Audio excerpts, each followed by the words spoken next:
A single Russian fuel train carrying enough diesel to power 3 tank battalions for 10 days, rolling through occupied territory, completely unaware that Ukrainian eyes have been tracking its every move for nearly 4 days. What happens next will demonstrate why sometimes the most sophisticated military technology can be defeated by what amounts to a very long extension cord. This is the story of how $8,000 worth of modified hobby drones outsmarted a $5 million electronic warfare system and turned nearly $1 million worth of Russian military assets into the world's most expensive fireworks display. It's 3:47 in the morning on June 22nd, and a Russian locomotive engineer is checking his schedule, completely oblivious to the fact that Ukrainian operators have been monitoring his fuel train for over an hour. In exactly 94 seconds, 840 tons of diesel fuel will become Ukraine's newest aerial light show, courtesy of modified commercial drones that cost less than a decent used car. 35 kilometers away, Ukrainian operators from the elite special unit are watching thermal feeds through encrypted Starlink connections. Their modified reconnaissance drones are painting the target with surgical precision, and the thermal signature tells them everything they need to know. That locomotive's diesel engine is glowing white-hot against the cool morning landscape, while the 12 fuel cars behind it show temperature variations that scream premium target to anyone with tactical experience. But this isn't some improvised operation thrown together at the last minute. Ukrainian Defense Intelligence has been tracking this specific train for 4 days straight, using a sophisticated network of partisan spotters equipped with encrypted smartphones. They identified the train's departure schedule from the fuel depot, calculated its typical speed through this sector, and most importantly, pinpointed the 20-minute window when it would be furthest from Russian air defense coverage. The mathematics of this operation are brutal for Moscow's supply lines. Each fuel car carries 70 tons of diesel, enough to keep a Russian tank battalion operational for 3 full days. 12 cars multiplied by 70 tons equals 840 tons of fuel, roughly enough for 10 days of operations across 3 armored battalions. Those 10 days can make the difference between Russian forces breaking through Ukrainian defenses or simply sitting around like very expensive lawn ornaments, burning through their remaining fuel reserves. What makes this strike package even more terrifying for Russian logistics is that these aren't standard commercial drones anymore. Ukrainian engineers have retrofitted them with experimental firmware that extends digital zoom capabilities to 56 times magnification and flight endurance to 45 minutes. More importantly, they've integrated custom radio frequency hardware with frequency-hopping spread spectrum technology that changes frequencies 15 times per second across multiple bands simultaneously. It's like playing electronic whack-a-mole, except the mole can't be caught, and unlike that carnival game, these moles are equipped with serious firepower. Each Ukrainian-built attack quadcopter carries a modified-shaped charge warhead weighing 2.6 kilograms. That's an 85-millimeter diameter copper-lined cone that focuses explosive energy into a jet traveling at 35,000 feet per second, fast enough to turn 15 millimeters of Russian steel into confetti. The warhead was originally designed to penetrate 500 millimeters of rolled homogeneous armor. Against a fuel car with minimal protection, it's like using a sledgehammer to crack an egg. The train continues rolling through occupied territory at exactly 45 kilometers per hour, completely unaware that in 47 more seconds, this routine supply run will demonstrate why occupying Ukraine was perhaps the worst investment decision since someone bought cryptocurrency at its peak. As the first strike drone enters its terminal approach, something changes the electronic battlefield entirely. A Russian electronic warfare system suddenly surges to life, its operators finally spotting the electromagnetic signatures they've been trained to hunt. The truck-mounted system begins broadcasting jamming signals across a 30-kilometer radius, pumping out enough radio frequency energy to disrupt every civilian cell phone from here to the next village. The Russian system isn't subtle about its approach. First comes broadband jamming, high-power noise transmitted across multiple frequency ranges simultaneously, designed to overwhelm any receiver within its engagement envelope. When that proves ineffective against the Ukrainian drone's frequency-hopping technology, the operators switch to spot jamming, focusing intense interference on the specific frequency bands that commercial drone systems typically use. It's like trying to drown out your neighbor's music by first blasting white noise, and when that doesn't work, trying to jam their specific radio station. But Ukrainian operators had anticipated this exact scenario months in advance. Their system employs advanced frequency, hopping spread spectrum technology that essentially laughs at Russian jamming attempts. The drones change frequencies 15 times per second across 4 separate bands simultaneously, making it nearly impossible for the electronic warfare system to lock onto and disrupt the signal. The Russian operators intensify their electronic assault, moving beyond simple jamming to sophisticated spoofing attacks, sending false satellite signals designed to trick the Ukrainian drones into believing they're somewhere over the Pacific Ocean. It's a sophisticated attack that would cripple most commercial systems, but these aren't consumer-grade drones anymore. Inside each Ukrainian attack drone, precision solid-state gyroscopes detect the discrepancy between satellite data and actual movement patterns. The inertial measurement units don't need satellites at all. They track every change in velocity and direction using the fundamental laws of physics. You can spoof satellite signals all day long, but you can't lie to Newton's laws of motion. As the lead attack drone approaches its target, it deploys what looks like fishing line, except this line carries light instead of bait. The fiber optic cable maintains perfect digital connection to operators 35 kilometers away. Now you understand why Ukrainian operators chose this over traditional radio control. You can jam airwaves all you want, but you can't jam glass. The fiber core measures just 9 microns, thinner than a human hair, while maintaining gigabit data transmission rates.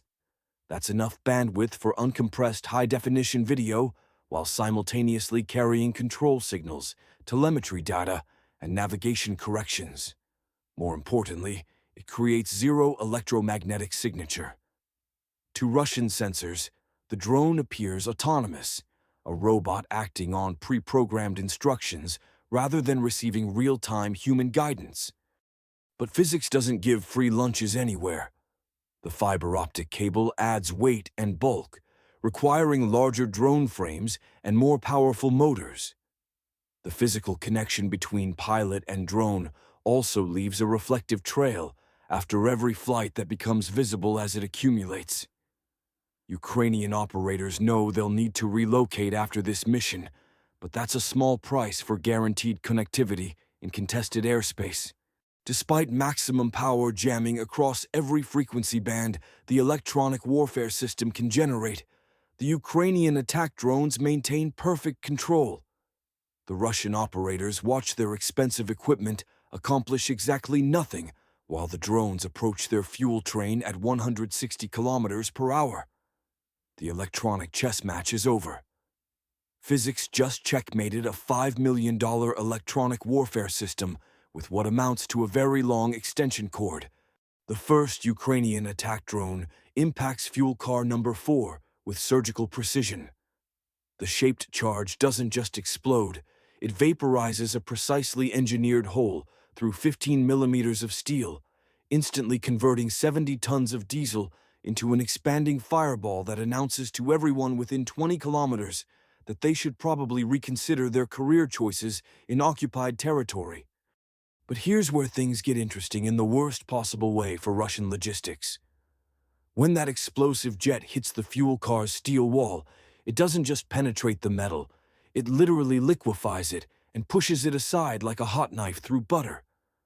The fuel inside doesn't have time to leak out gradually, it vaporizes instantly, creating a pressure wave that treats the car's structural integrity like a polite suggestion rather than engineering reality.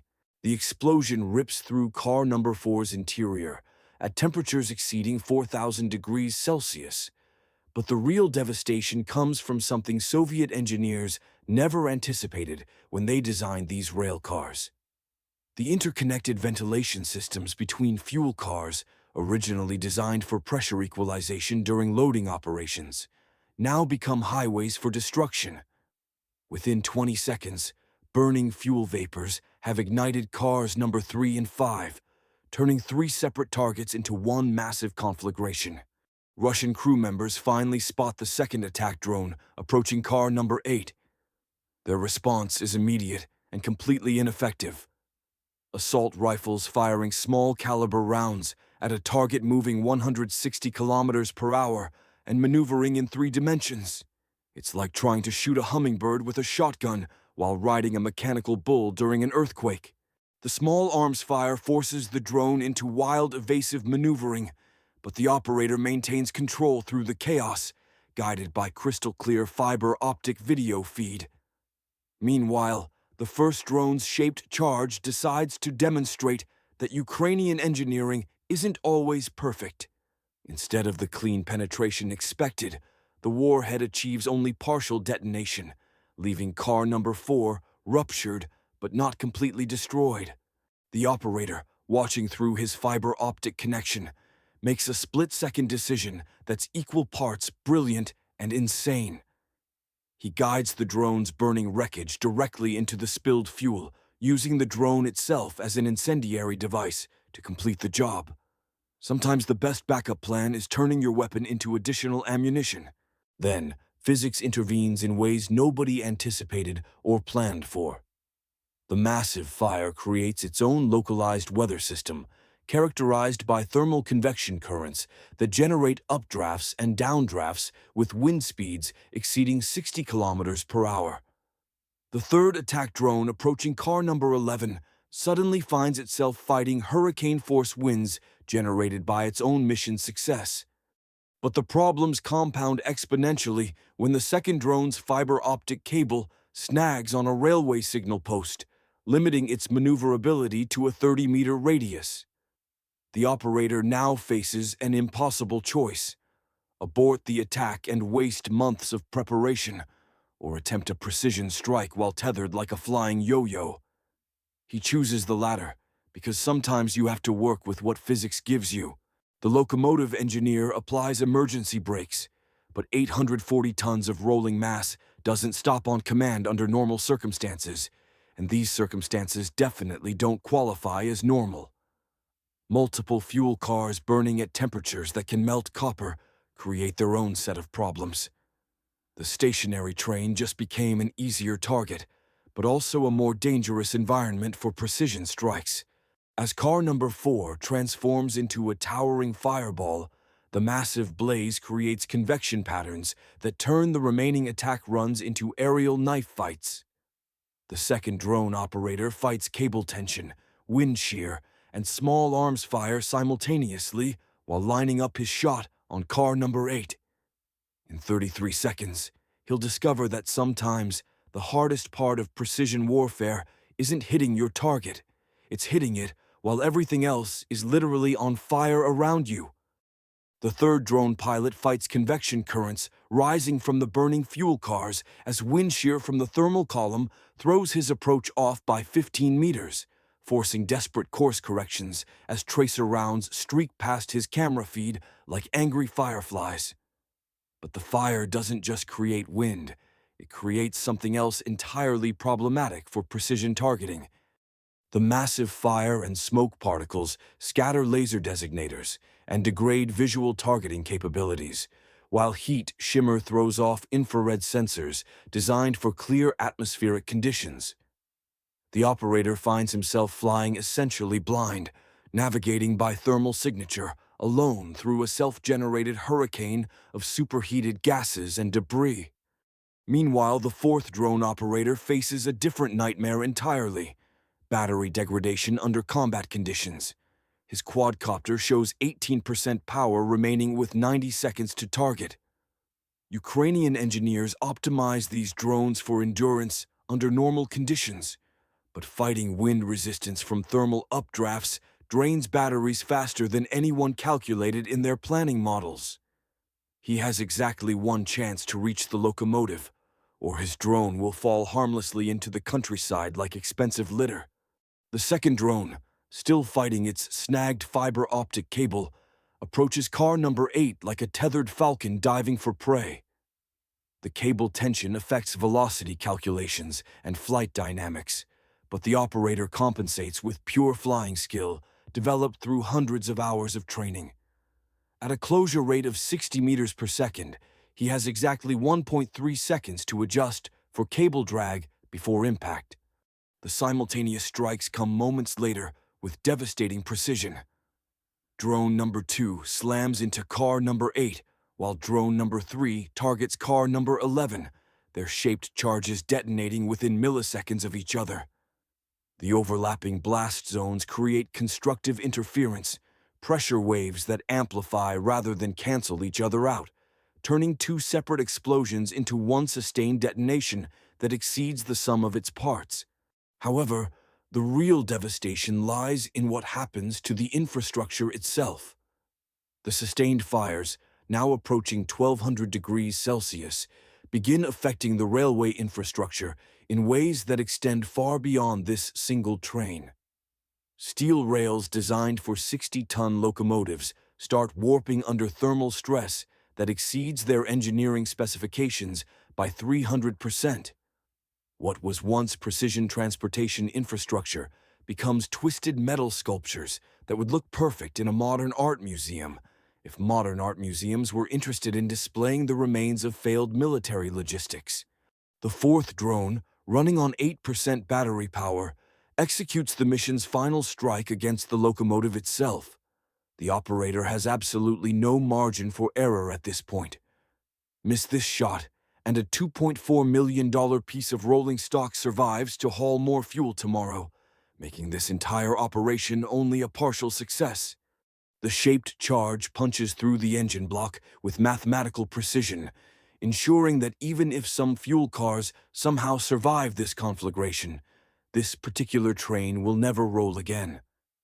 The locomotive, the heart of Russia's rail-based supply system, becomes just another casualty in Ukraine's methodical campaign to make occupation as expensive and unsustainable as possible. The economics of this operation tell an even more compelling story than the tactical success. $8,000 in modified commercial drones versus $2.4 million in destroyed rolling stock, plus 840 tons of fuel worth over $600,000, plus 3 weeks of supply chain disruption affecting 3 armored battalions operating in this sector.